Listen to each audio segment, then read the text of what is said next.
So maybe a quick introduction. I'm Jérôme. I'm one of the two co-founders of Good Carbon, and we have founded this company together with David, my other co-founder, last year to essentially shift as much capital as possible into restoring our precious ecosystems. And when we say precious ecosystems, we essentially mean nature. And the question on your mind will probably be, but what does it have to do with us or with me as a company? And we hope to answer those questions in a second.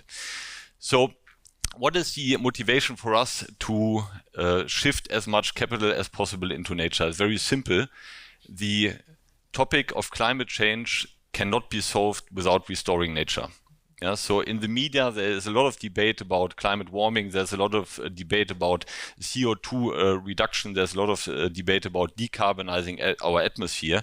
But there is one topic which is until now mostly overlooked, which is essentially the topic of loss of biodiversity. And the loss of biodiversity of species, of genes, and so on and so forth is closely coupled with the success of nature to act as a carbon sink. And if we don't get basically those two problems in line, we will also have huge consequences on our global prosperity, since those people who are most vulnerable to climate change and the loss of biodiversity are in the global south. So think of 70% of our terrestrial surface has already been modified by humankind, 70%. We lost 1 million out of 8 million species already.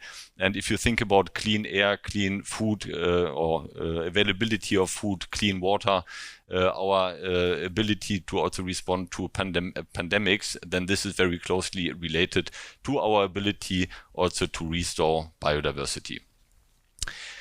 Now, what is the answer to essentially solving all those three questions in one? It is called nature-based solutions. And when we say nature-based solutions, we mean essentially the restoration of our precious ecosystems, be it the forest, be it the oceans, be it soil. So to give you one example, Andreas in Panama, restoring our forest, restoring essentially the livelihoods on the ground to rebuild biodiversity. Yeah, if you just count all the forests in the world and you consider them as one country, the deforestation is the third biggest emitter of greenhouse gases today, after China and India. Yeah, so there is a huge potential of global forests to act as a climate sink. And if you think just about the oceans, which cover 70% of the global surface, you can imagine the potential it also has on biodiversity. Think about coral reefs, but also to act as a carbon sink, yeah, to essentially take CO2 out of the atmosphere again.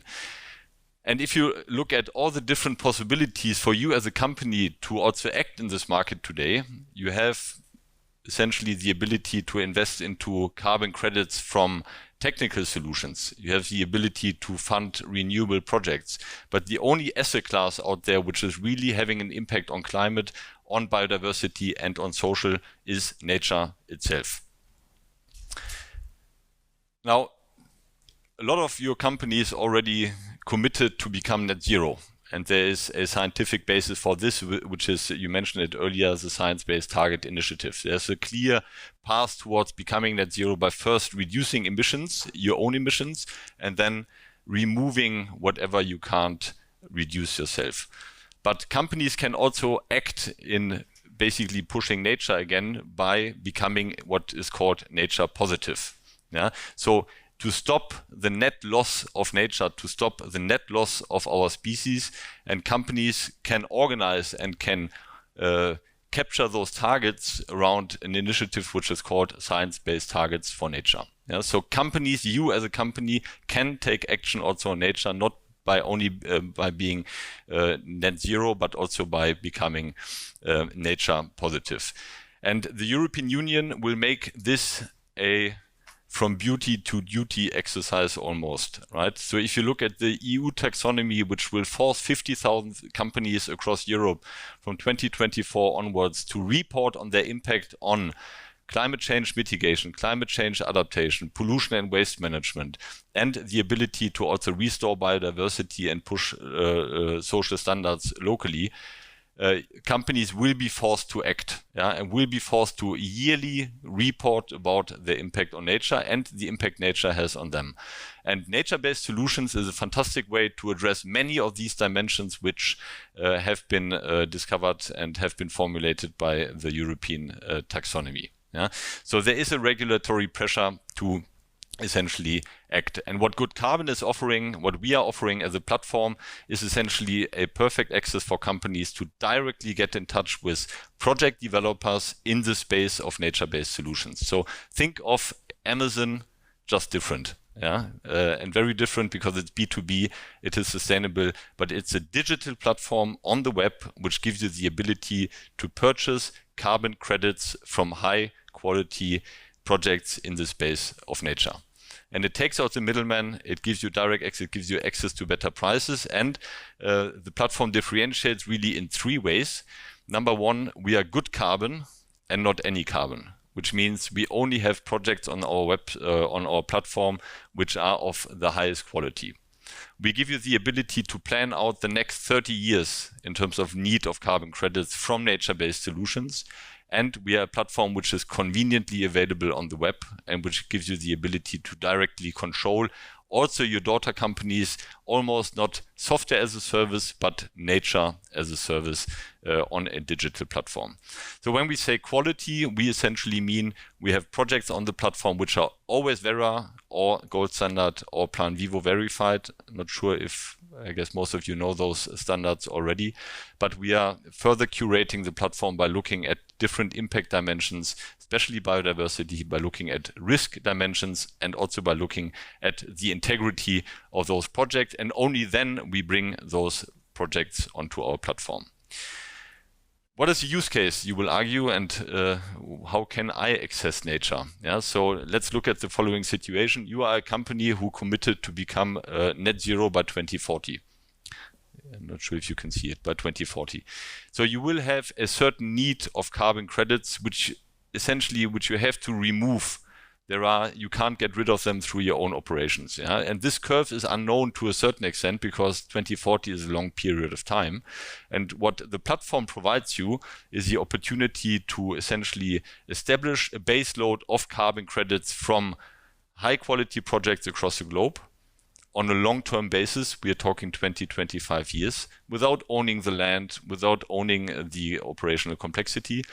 We provide you the ability to also plan a midterm need in carbon credits, say 3 to 5 years, when you have more visibility from your business plan and what we have just seen, the emissions forecast, and to also cover any peak needs in terms of carbon credits through what we call spot credits. So we give you a portfolio approach to managing your entire need of carbon credits, hopefully from the space of nature, to push not only a decarbonization of the atmosphere, but also a restoration of biodiversity and social impact. And we will see an example from Andreas in a second. He will be with us via video.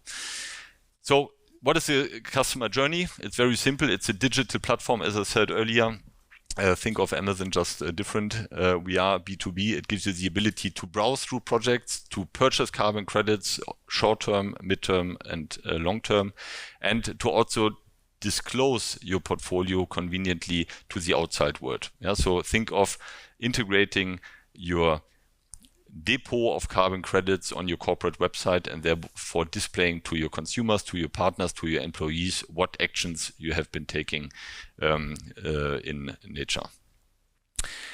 Now, what projects do we have on our platform? We have the ambition to make 100 to 150 million tons of carbon credit available in the next 5 years. We already have roughly 4 million credits available for next year from a series of projects, both from a geographical perspective, from countries like in Middle America, Panama, from countries like India, but soon also from Africa. So a vast mix of geographies and a vast mix also of asset classes, basically from soil, from ocean like mangroves, but also from forest like forest restoration projects. And one project I would like to bring to life a little bit, and I'm giving a short intro, and then we see Andreas in the video, is a project in Panama, in a state in Middle America, which is obviously very stable. Andreas and his team with the Generation Forest has a 30-year track record in rebuilding forest in that region, in Nicaragua and Panama, and focusing always on long-term impact, having impact on decarbonizing the atmosphere, having impact on bringing back species on the ground, and having impact by involving local communities and providing a income to those communities to really make sure that those projects stay on for many, many years, and they are not a new form of colonialism where basically you just replant a forest and then pull a fence around it with a couple of guards. So involving the local communities in that project, and credits from this project are available on our platform, and you can check it out later. But I show the video first.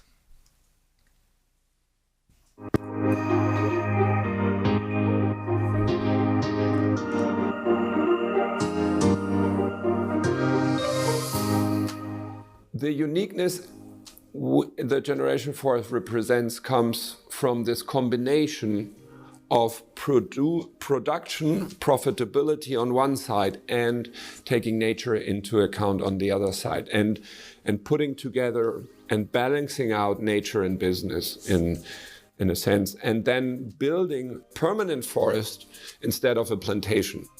We go from carbon sequestration to creation of habitat for endangered species in the tropics, for rebuilding soil, which is an often overlooked issue. And finally, we reduce poverty in the rural areas in Latin America. We also try to help sustain local indigenous communities because they are still protecting most of the existing forest as well. Y creo que es una oportunidad de aprender, pero también de tener una independencia económica. Ha sido muy bueno. We are very close to regulatory framework which will make companies responsible for their impact not only on carbon but also on biodiversity. Entonces, y esto beneficia no solamente a un grupo de personas, nos beneficia a todos. Entonces creo que debemos tirar en ese horizonte, ¿no? Porque es lo que nos va a salvar.